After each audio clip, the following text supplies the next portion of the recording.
کیسے قرآن کریم کی مدد سے ہماری زندگی بدل سکتی ہے؟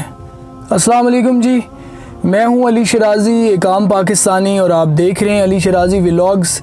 ناظرین، مجھے یاد پڑتا ہے کہ جب لاسٹ ٹائم میں لائیو آیا تھا تب 3 یا 4 لوگوں نے ایک ہی قسم کا سوال پوچھا تھا کامنٹس میں کہ سر یہ بتائیں، قرآن کریم کتاب ہدایت ہے، کلام الہی ہے، پھر کیسے قرآن کریم کی مدد سے ہماری زندگی بدل سکتی ہے؟ پہلی بات تو یہ ہے، بہت ہی کلیئر، بہت ہی کرسٹل، کہ اس سوال کا باقاعدہ اور تفصیلاً جواب تو ایک عالم دین ہی دے سکتے ہیں، لیکن میں ایک طالب علم کی حیثیت سے اب تک جو بھی سمجھ سکا ہوں، سیکھ سکا ہوں، وہ میں آپ سے ضرور شیئر کرنا چاہوں گا۔ دیکھیے، قرآن کریم کے 3 درجے ہیں۔ قرآن کریم کی تلاوت کرنا، قرآن کو سمجھنا، یہ دوسرا درجہ ہے۔ پتہ ہونا، معلوم ہونا کہ ہم کیا پڑھ رہے ہیں، یہ دوسرا درجہ ہے۔ اور تیسرا درجہ کیا ہے؟ قرآن کو اپنی زندگی میں محسوس کرنا۔ ناظرین، پاکستان میں ہر مکتب فکر کی ہزاروں لاکھوں مساجد ہیں۔ پاکستان کا کون سا کونا، کون سا محلہ ایسا ہے جہاں مسجد نہ ہو؟ پاکستان میں 20 کروڑ مسلمان بستے ہیں۔ کروڑوں مسلمانوں کے بسنے والے اس ملک میں ہر روز قرآن کی تلاوت ہوتی ہے، لیکن کیسے کرتے ہیں؟ یا ایھا الذین آمنوا، پڑھتے جائیں گے۔ جی میں نے 20 بار قرآن پڑھا ہے، جو پڑھا ہے اس کا مطلب کیا ہے کوئی پتہ نہیں ہے۔ جب سمجھ نہیں آئے گی تو پھر محسوس کرنا تو بہت دور کی بات ہے۔ اللہ فرماتا ہے انما المؤمنون الذین اذا ذکر اللہ وجلت قلوبہم، سچے اہل ایمان تو وہ لوگ ہیں جن کے دل اللہ کا ذکر سن کر لرز جاتے ہیں، اور جب اللہ کی آیات ان کے سامنے پڑھی جاتی ہیں تو ان کا ایمان بڑھ جاتا ہے۔ کیا ہمارا دل لرز اٹھتا ہے؟ کیا تلاوت کرتے ہوئے ہمارا ایمان بڑھتا ہے؟ ہمیں جب یہی نہیں پتا ہوگا کہ ہم نے کیا پڑھا ہے، ہمیں مطلب کا ہی نہیں پتا، مفہوم کا ہی نہیں پتا، ہمیں بس یہ پتا ہے کہ 2 بار قرآن ختم کر لیا ہمارے شہزادے نے، اور جی ہمارے پتر نے 4تھی بار ختم کر لیا قرآن۔ سبحان اللہ۔ قرآن کہتا ہے فَأَصْلِحُوا بَيْنَ أَخَوَيْكُمْ، 2 بھائیوں میں صلح کرا دو۔ ہم کیا کرتے ہیں؟ ہم 2 لوگوں کا جھگڑا دیکھتے ہیں، انجوائے کرتے ہیں، موبائل نکال لیتے ہیں، ویڈیو بنانا شروع کر دیتے ہیں۔ جب مطلب ہی نہیں پتا ہوگا پھر کیسے زندگی بدلے گی؟ جس کو مطلب پتا ہوگا وہ کسی لڑائی کو دیکھے گا تو اس کے ذہن میں ایک بار یہ ضرور آئے گا، کیا آئے گا؟ فَأَصْلِحُوا بَيْنَ أَخَوَيْكُمْ، 2 بھائیوں میں صلح کراؤ۔ اس طرح سے ہم قرآن کو اپنی زندگی میں محسوس کرنا شروع کر دیں گے۔ قرآن کہتا ہے یا ایھا الذین آمنوا لا یسخر۔ ہم زندگی میں قرآن کریم کی اس آیت کو شاید ہزاروں بار پڑھتے ہیں، لا یسخر پڑھتے ہیں، مطلب نہیں پتا۔ اے ایمان والو، ایک قوم دوسری قوم سے ٹھٹھا نہ کرے۔ یسخر یعنی تمسخر، یعنی مذاق اڑانا، زبان یا اشارے سے مذاق اڑانا یا تضحیک کرنا۔ اللہ تمسخر سے منع کر رہا ہے، اور ہم ساری زندگی یہی کام کرتے ہیں، ایک دوسرے کی تضحیک کرنے کا کوئی موقع ہاتھ سے جانے نہیں دیتے، اور پھر ہم یہ سوچیں کہ اس کتاب ہدایت سے ہمیں ہدایت کیوں نہیں مل رہی؟ ہمیں جب اس کا مطلب پتہ ہوگا تو کسی کی تضحیک کرنے سے پہلے ایک بار خیال ضرور آئے گا۔ کیا خیال آئے گا؟ یا ایھا الذین آمنوا لا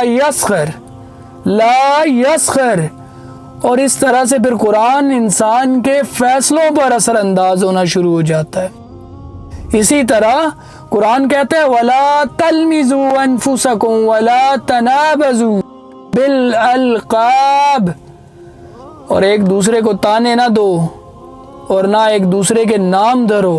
تلمزوا، تانے نہ دو، عیب جوئی نہ کرو، اور ہمارا تو کام ہے دوسروں کے عیب تلاش کرنا، فلاں کی بہن کیا کرتی ہے، فلاں کی ماں کیسی ہے، فلاں کا باپ حلال کماتا ہے یا حرام کماتا ہے۔